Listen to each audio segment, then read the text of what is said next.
High বন্ধুরা, বিকেল হলেই কিন্তু আমাদের কিছু না কিছু মুখরোচক খাবার খেতে ইচ্ছে হয়। আর যদি হাতের কাছে ফুচকা পাওয়া যায় তাহলে তো আর কোনো কথাই নেই। তো আমি এখন বাগানে চলে এসেছি আর গাছ থেকে কয়েকটা কাঁচা লঙ্কা তুলে নিচ্ছি। দেখুন গাছটাতে কিন্তু বেশ ভালোই কয়েকটা লঙ্কা হয়েছে আর লঙ্কাগুলিও কিন্তু বেশ ভালোই ঝাল, তাই খুব বেশি লঙ্কা তুলবো না, গোটা 4-5 লঙ্কা তুলে নেব।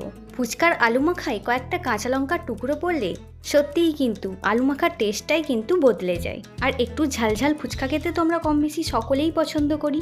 এই পাশে আমি কড়াইয়ের মধ্যে একটু ভাজা মশলা রেডি করে নিচ্ছি। এর মধ্যে দিয়েছি গোটা জিরে, ধনে, মৌরি, শুকনো লঙ্কা এবং গোলমরিচ। তো ভাজা মশলাটা আমার রেডি হয়ে গেছে আর এটাকে এখন আমি পেস্ট বানিয়েও নিয়েছি। এরপর আমি তেঁতুল মাখা জলটা রেডি করে নিচ্ছি।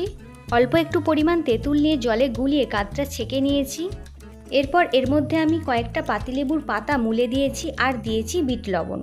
এরপর আমি ফুচকার আলু মাখাটা রেডি করে নেব। আর তার জন্য আমি এই যে নিয়েছি খোসা ছাড়িয়ে নেওয়া কয়েকটা আলু সেদ্ধ, অঙ্কুরিত কাঁচা ছোলা, কিছুটা পরিমাণ চানাচুর আর যে কাঁচা লঙ্কাগুলি তুলে এনেছিলাম তো সেই কাঁচা লঙ্কা কুচি, স্বাদ মতো লবণ, সামান্য একটু বিট লবণ, ওপর দিয়ে ছড়িয়ে দিয়েছি পাতিলেবুর একটু রস আর যে ভাজা মশলাটা বানিয়েছিলাম দিয়েছি সেই ভাজা মশলাটা।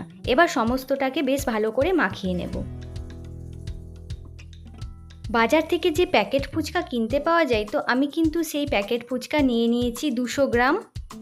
এই ফুচকাগুলি কিন্তু কোনো বেলাবেলি ঝামেলা ছাড়াই খুবই কম সময়ে চটজলদি কিন্তু ফুচকা তৈরি করা যায়। তেলটা গরম হয়ে গেলেই একে একে কিন্তু আমি দিয়ে দিচ্ছি আর মিডিয়াম ফ্লেমে রেখেছি।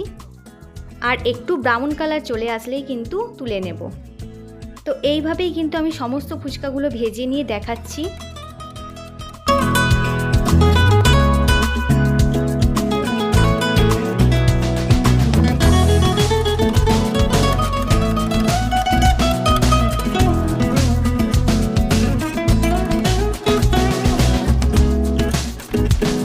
এই যে সমস্ত ফুচকা কিন্তু আমার ভাজা হয়ে গেছে, এক চুপড়ি ফুচকা হয়েছে। ফুচকাগুলি ফাটিয়ে এবার একে একে এই আলু মাখার পুরটাকে ভরে দেব আর খাওয়া স্টার্ট করে দেব।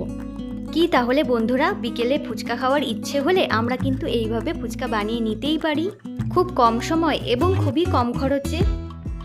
আমার এই ভিডিওটি যদি ভালো লেগে থাকে তাহলে একটা লাইক দিয়ে দেবেন আর সৌমিতাস রান্নাবান্না চ্যানেলটিকে সাবস্ক্রাইব করে আমার চ্যানেলের কিন্তু একজন সদস্য হয়ে যেতে পারেন। তাহলে বন্ধুরা এখনকার মতো বাই বাই, দেখা হচ্ছে আবার একটা নতুন ভিডিও নিয়ে।